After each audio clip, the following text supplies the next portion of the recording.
Acabou sendo um castigo, né, Edu? Porque o gol saiu a 50 minutos do segundo tempo. Mas, na verdade, o Guarani não teve bola para justificar a vitória, não. Eu acho que o empate acabou ficando de bom tamanho. O Primavera muito melhor no segundo tempo. No primeiro tempo, perdão. No segundo tempo, jogo muito igual. O Guarani puxou as linhas para trás, até que administrava numa boa. Agora, é inadmissível, né? Uma bola manjada dessa daí, escanteio lá do lado esquerdo, batido no primeiro pau, ali perto do bico da pequena área, no primeiro pau. E aí teve aquela casquinha para trás. O que é a tal da casquinha para trás? Isso é manjado demais. Alguém se posiciona ali e cabeceia para trás. Quando cabeceia para trás, mata a zaga. Mata porque a bola deu uma subidinha. O Guarani com uma defesa alta, com 3 zagueiros. Tudo bem que o Rafael estava na lateral, mas na cobrança de escanteio ele é um zagueiro a mais. Zagueiro alto. Donatão, dos mais altos aí, provavelmente o mais alto do campeonato, se pegarmos jogadores de linha. E aí ninguém vigiou esse primeiro pau. A bola viajou, houve o toque para trás, e é o Josiel que jogou na ponte, hein? Aliás, jogou não, esteve aí na ponte, não jogou nada. Não conseguiu absolutamente nada de positivo. Mas é um cara de área, ele estava ali. Toda a pinta, sim, de uma jogada ensaiada, mas alguém teria que ter antecipado ali. Então, para mim, falha da defesa do Guarani, e gol só sai quando tem falha. Se ninguém falhar, o gol não sai.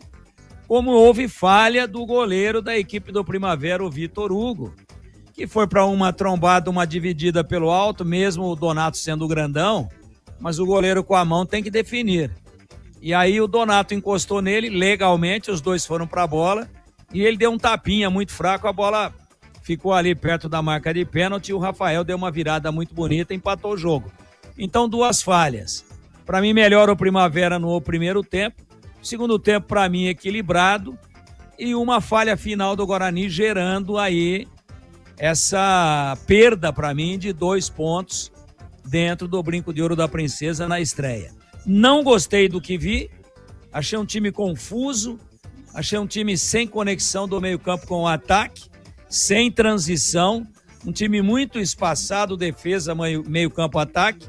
Os laterais praticamente não participando do jogo, e o Guarani em alguns momentos sendo inclusive dominado pelo Primavera, que é um time mais organizado taticamente, pelo menos no jogo de hoje. Ao final, extraindo-se uma resultante de tudo que aconteceu no jogo, do movimento geral de ações dentro da partida, eu tenho que dizer que foi justo. Ah, mas e se não fizesse o gol no finalzinho? Você ia dizer que foi injusto? Não ia dizer que foi injusto, porque o Guarani estava se defendendo bem.